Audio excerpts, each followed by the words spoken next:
Alas, thought I, and my heart beat loud, how fast she nears and nears. Are those her sails that glance in the sun, like restless gossamers? Are those her ribs through which the sun did peer as through a grate? And is that woman all her crew? Is that a death, and are there two? Is death that woman's mate?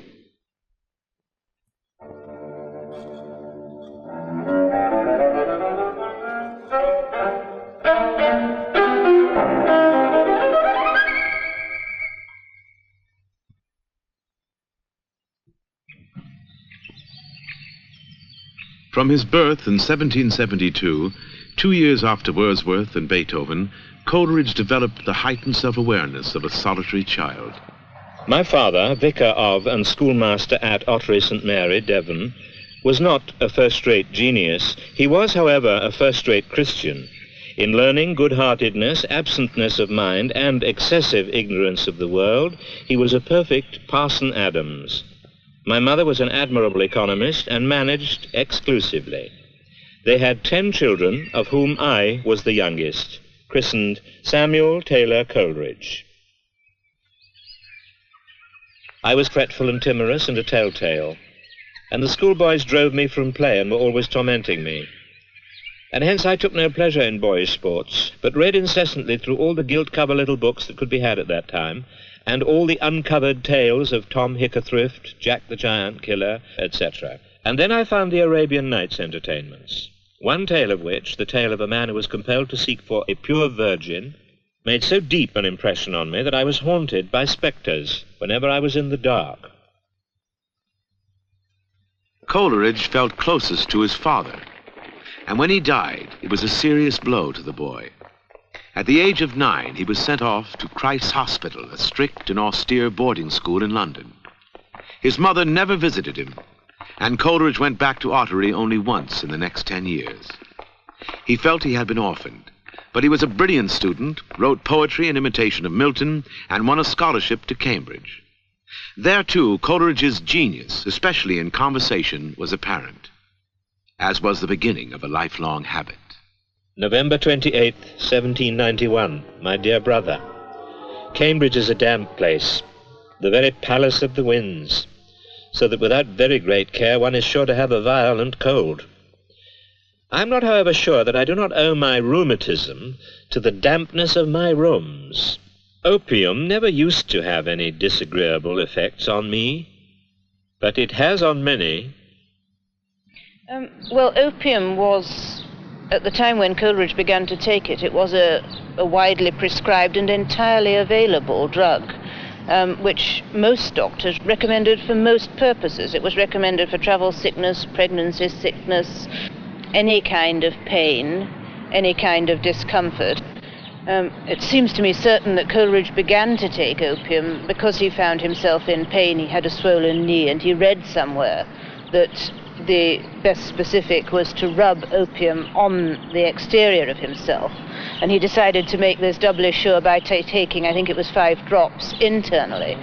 And of course, in those days, nothing was known about withdrawal symptoms. So when Coleridge stopped to take the opium for the pain, he developed pain from the withdrawal symptoms in his stomach, and he took more opium to relieve that pain, and was finally hooked on the drug before he understood what was happening.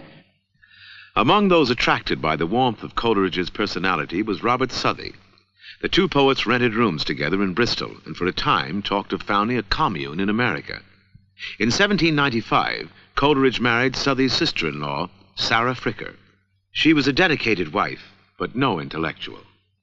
They moved to the village of Nether Stowey, hoping to make ends meet by farming. Coleridge was happy. My face expresses great sloth, and great, indeed almost idiotic, good nature. 'Tis a mere carcass of a face. My gait is awkward, and the walk of the whole man indicates indolence capable of energies. I am a great reader, and have read almost everything, a library cormorant. I will be, please God, an horticulturist and a farmer. Not yet addicted to opium, He wrote nearly all his finest poetry in this cramped little cottage. The poetry that was suddenly to pour out of him beginning in June of 1797, and which was to include not just The Ancient Mariner, Kubla Khan, the first part of Christabel, but such tremendous poems as Frost at Midnight, The Slime Tree Bough, My Prison, France an Ode, Fears and Solitude, The Dungeon, The Nightingale, and many others, all done within the space of 13 or 14 months. No, it was not any kind of normal studied progression from the past. It was, for lack of a better phrase, it was almost like a leap in consciousness, although I have become convinced that the great change, the great influence there was his meeting and intimate friendship with Wordsworth. I had been on a visit to Wordsworth's at Raystown, and I have brought him and his sister back with me, and here I have settled them. A gentleman's seat with a park and woods, elegantly and completely furnished, in the most beautiful and romantic situation by the seaside, 4 miles from Stowey. This we got for Wordsworth at the rent of £23 a year, taxes included. Wordsworth is a very great man, the only man to whom at all times and in all modes of excellence I feel myself inferior. So that one can see that as soon as these three got together, all three of them benefited, and that Dorothy Wordsworth began her journal, Wordsworth began the sort of self-examination which he developed in the Prelude, and that Coleridge began to think much more firmly in terms of life and death, the nature of life, the sort of thing that one finds in the life and death of the Ancient Mariner and the investigations of the life processes that you find in the conversational poems that he was writing in that year. Well, they are gone, and here must I remain. This lime tree bower my prison. I have lost beauties and feelings such as would have been most sweet to my remembrance, even when age had dimmed mine eyes to blindness. They, meanwhile, friends whom I may never meet again, on springy heath, along the hilltop edge, wander in gladness, and wind down, perchance, to that still roaring dell of which I told. The roaring dell, o'er-wooded, narrow, deep, and only speckled by the midday sun. Wordsworth and his exquisite sister are with me. If you expected to see a pretty woman, you would think her ordinary. If you expected to find an ordinary woman, you would think her pretty. But her manners are simple, ardent, impressive, her information various, her eye watchful in the minutest observation of nature. Alfoxden, November 20th, 1797. We have been on another tour. We set out at 4:30. We went 8 miles, William and Coleridge employing themselves in laying the plan of a ballad. Coleridge, my sister, and myself started from Alfoxden pretty late in the afternoon with a view to visit Linton and the Valley of Stones near to it. And as our united funds were very small, we agreed to defray the expense of the tour by writing a poem to be sent to the new monthly magazine. Accordingly, we set off along the Quantock Hills towards Watchet. And in the course of this walk was planned the poem of the Ancient Mariner, founded on a dream, as Mr. Coleridge said, of his friend Mr. Cruikshank. Much the greatest part of the story was Mr. Coleridge's invention, but certain parts I myself suggested. For example, some crime was to be committed which would bring up in the old navigator the spectral persecution. I had been reading in Shelvocke's Voyages, a day or two before, that while doubling Cape Horn, they frequently saw albatrosses, the largest sort of seafowl. Suppose, said I, you represent him as having killed one of these birds on entering the South Sea, and that the tutelary spirits of these regions take upon themselves to avenge the crime. I also suggested the navigation of the ship by the dead men, and furnished 2 or 3 lines at the beginning of the poem. As we endeavored to proceed conjointly, our respective manners proved so widely different that it would have been quite presumptuous in me to do anything but separate from an undertaking upon which I could only have been a clog. We returned by Dulverton to Alfoxden. The Ancient Mariner grew and grew till it became too important for our first object, which was limited to our expectation of £5, and we began to talk of a volume which was to consist of poems chiefly on natural subjects, taken from common life, but looked at, as much as might be, through an imaginative medium. February 3rd, 1798. A mild morning, the windows open at breakfast, the redbreast singing in the garden. Walked with Coleridge over the hills. The sea at first obscured by vapour. That vapour afterwards slid in one mighty mass along the seashore. March 19th. William and Basil and I walked to the hilltops. A very cold, bleak day. William wrote some lines describing a stunted thorn. 23rd. Coleridge dined with us. He brought his ballad finished.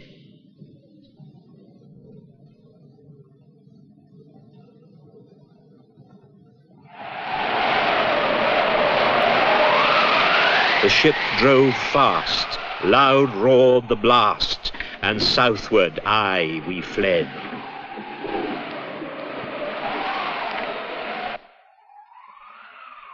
And now there came both mist and snow, and it grew wondrous cold. They came floating by, as green as emerald.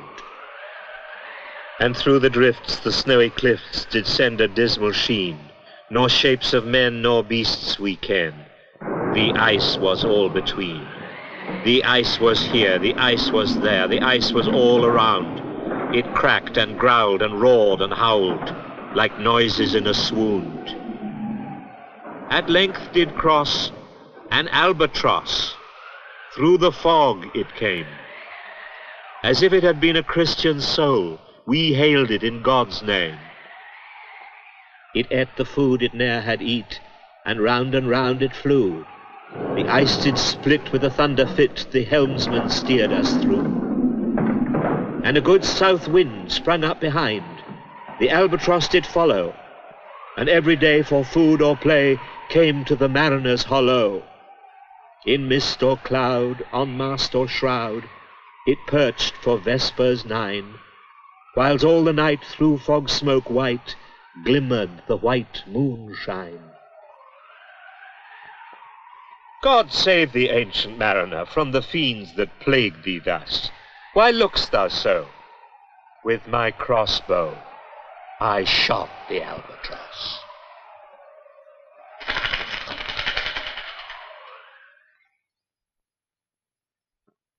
Day after day, day after day, we stuck nor breath nor motion, as idle as a painted ship upon a painted ocean. Water, water everywhere, and all the boards did shrink. Water, water everywhere, nor any drop to drink. The very deep did rot. O Christ, that ever this should be. Yea, slimy things did crawl with legs upon the slimy sea. About in reel and rout the death fires danced at night. The water like a witch's oils burned green and blue and white. And some in dreams assured were of the spirit that plagued us so. 9 fathom deep he had followed us from the land of mist and snow. And every tongue through utter drought was withered at the root. We could not speak no more than if we had been choked with soot. Ah, well a day, what evil looks had I from old and young. Instead of the cross, the albatross about my neck was hung.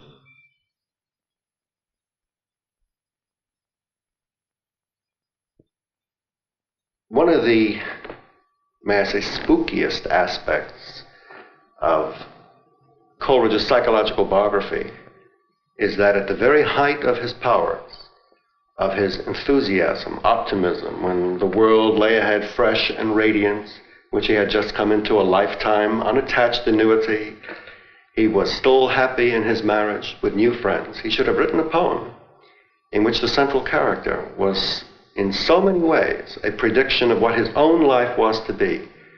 The poet maudit, the cursed poet, the compelled to tell his story again and again, to remove himself from the warm human world of marriage, of love, to be an object apart, for whom the church is more meaningful than the warm musical enthusiasms of the wedding.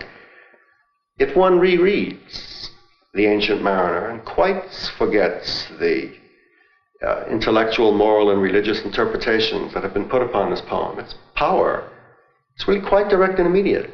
There is no poem I know of which gives such an image of loneliness, isolation, self-contempt, loathing, a sense of unspeakable crime committed, as that one does. And it's these aspects of the poem to which readers overwhelmingly have responded. The Mariner was to prove to be very much like Coleridge. And now in all my own country I stood on the firm land. The hermit stepped forth from the boat, and scarcely he could stand. "Oh, shrieve me, holy man!" The hermit crossed his brow. "Say quick," quoth he, "I bid thee say, what manner of man art thou?" Forthwith this frame of mine was wrenched with a woeful agony, which forced me to begin my tale, and then it left me free.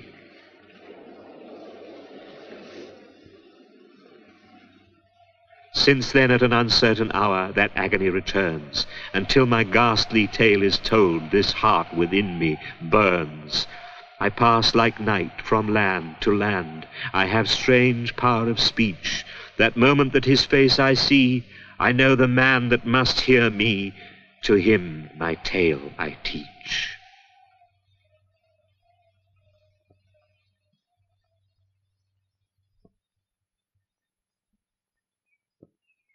Kubla Khan is perhaps the most haunting poem in English literature. Coleridge's story of its composition in an opium reverie has only enhanced its strangeness. In the summer of 1797, the author, then in ill health, had retired to a lonely farmhouse between Porlock and Linton on the Exmoor confines of Devonshire and Somerset. In consequence of a slight indisposition, an anodyne had been prescribed, from the effects of which he fell asleep in his chair at the moment he was reading the following sentence in Purchas's Pilgrimage. "Here the Khan Kubla commanded a palace to be built, and a stately garden thereunto, and thus 10 miles of fertile ground were enclosed with a wall." The author continued for about 3 hours in a profound sleep, at least of the external senses, during which time he could not have composed less than from 200 to 300 lines, if that indeed can be called composition in which all the images rose up before him as things. The shadow of the dome of pleasure floated midway on the waves, where was heard the mingled measure from the fountain and the caves. It was a miracle of rare device, a sunny pleasure dome with caves of ice. A damsel with a dulcimer in a vision once I saw. It was an Abyssinian maid, and on her dulcimer she played, singing of Mount Abora. Could I revive within me her symphony and song, to such a deep delight 'twould win me, that with music loud and long I would build that dome in air, that sunny dome, those caves of ice, and all who heard should see them there, and all should cry, "Beware, beware his flashing eyes, his floating hair. Weave a circle round him thrice, and close your eyes with holy dread, for he on honey dew hath fed, and drunk the milk of paradise." On awaking, he instantly and eagerly wrote down the lines that are here preserved. At this moment he was unfortunately called out by a person on business from Porlock and detained by him above an hour, and on his return to his room found to his no small surprise and mortification that though he still retained some vague and dim recollection of the vision, all the rest had passed away. Coleridge, certainly whether he came or not, has given a figure to the literary world by this man who turns up at the moment of inspiration. It does seem to me possible that he was a convenient fiction, perhaps even to disguise the fact that Coleridge felt that in many ways the poem was complete in that last stanza. But it seems to me also that he wanted to disguise the fact that if you took that last stanza literally, you were seeing the poet in a rather arrogant frame of mind, proclaiming that he could become the universal genius if the conditions were right. The people of Stowey thought the Wordsworth's art possibly subversive, and their lease was not renewed. But the extraordinarily productive friendship continued with the trip to Germany. Unlike Wordsworth, Coleridge wrote little, immersing himself in metaphysics at Göttingen University. Wordsworth's statement that Coleridge was spoiled as a poet by his sojourn in Germany seems to carry a certain truth to the extent that you believe that Coleridge made a definite commitment to philosophy and to a vast, complex intellectual career. But Coleridge did write some wonderful poetry after returning from Germany. And I think that the German experience, since it exposed to Coleridge this incredible teeming sea of literary riches of which England knew nothing and the world knew nothing, and saw in it so many ideas which needed importation and exploration, that excited him far more than writing poems like Christabel, which at many times he said, apparently seemed to feel, were just good fairy tales. Is the night chilly and dark? The night is chilly, but not dark. The thin grey cloud is spread on high. It covers but not hides the sky. The moon is behind and at the full, and yet she looks both small and dull. The night is chill, the cloud is grey. 'Tis a month before the month of May, and the spring comes slowly up this way. The lovely lady Christabel, whom her father loves so well, what makes her in the woods so late, a furlong from the castle gate? She had dreams all yesternight of her own betrothed knight, and she in the midnight wood will pray for the weal of her lover that's far away. She stole along, she nothing spoke. The sighs she heaved were soft and low, and naught was green upon the oak but moss and rarest mistletoe. She kneels beneath the huge oak tree, and in silence prayeth she. The lady sprang up suddenly, the lovely lady Christabel. It moaned as near can be, but what it is she cannot tell. On the other side it seems to be, of the huge, broad-breasted old oak tree. There she sees a damsel bright, dressed in a silken robe of white, that shadowy in the moonlight shone. The neck that made that white robe wan, her stately neck and arms were bare, her blue-veined feet unsandaled were, and wildly glittered here and there the gems entangled in her hair. I guess 'twas frightful there to see a lady so richly clad as she, beautiful exceedingly. Coleridge moved his family in 1800 to Keswick in the Lake District to be near Wordsworth. An annuity from the Wedgwood fortune had made life less precarious, and Greta Hall was a spacious house. Coleridge often stayed with the Wordsworths at Dove Cottage, and could no longer disguise the effects of opium. Friday night, November the 28th, 1800, or rather Saturday morning. A most frightful dream of a woman whose features were blended with darkness, catching hold of my right eye and trying to pull it out. I caught hold of her arm, fast. A horrid feel. Wordsworth cried out aloud to me, hearing my scream. Heard his cry, and thought it cruel he did not come, but did not wait till his cry was repeated a third time. The woman's name, Eben Thalud. When I awoke, my right eyelid swelled. Dreams with me are no shadows, but the very substances and foot-thick calamities of my life. There was a time when, though my path was rough, this joy within me dallied with distress, and all misfortunes were but as the stuff whence fancy made me dreams of happiness. For hope grew round me like the twining vine, and fruits and foliage not my own seemed mine. But now afflictions bow me down to earth, nor care I that they rob me of my mirth. But oh, each visitation suspends what nature gave me at my birth, my shaping spirit of imagination.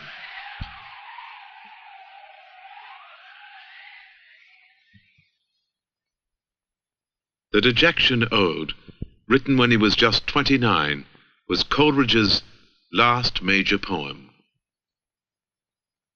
I abandon poetry altogether. I leave the higher and deeper kinds to Wordsworth, the delightful, popular, and simply dignified to Southey.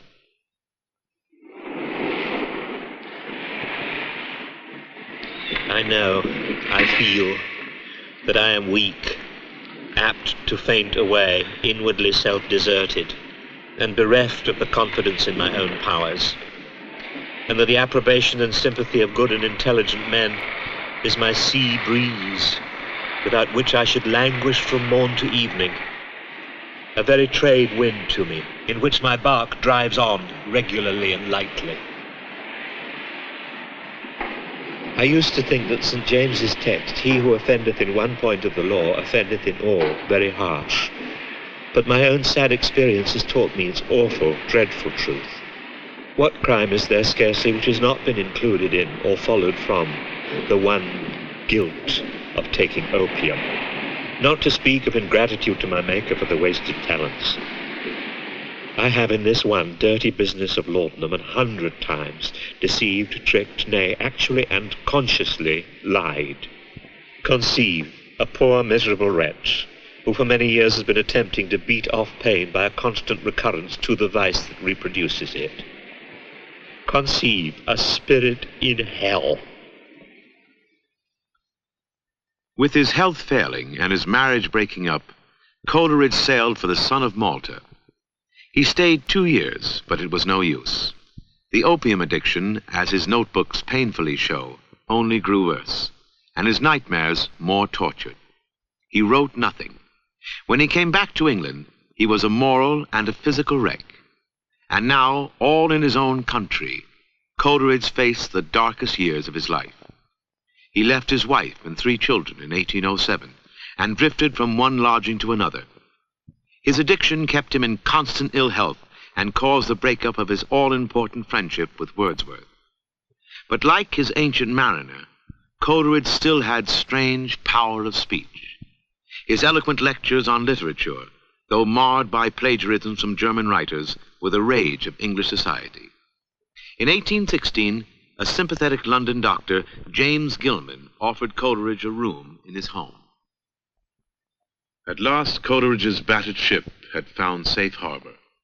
The opium habit, if not cured, was brought under control, and there Coleridge stayed, at the top of the house, in a room looking east over Kenwood and Hampstead Heath.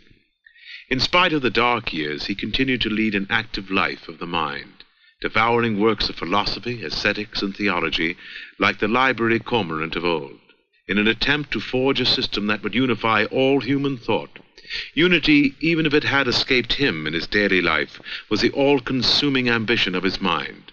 But this opus maximum was never written. Perhaps in the coming climate of the 19th century it was, after all, impossible.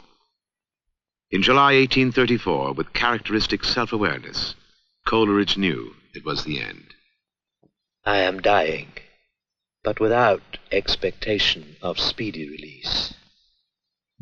Is it not strange that very recently bygone images and scenes of early life have stolen into my mind, like breezes blown from the spice islands of youth and hope, those twin realities of this phantom world?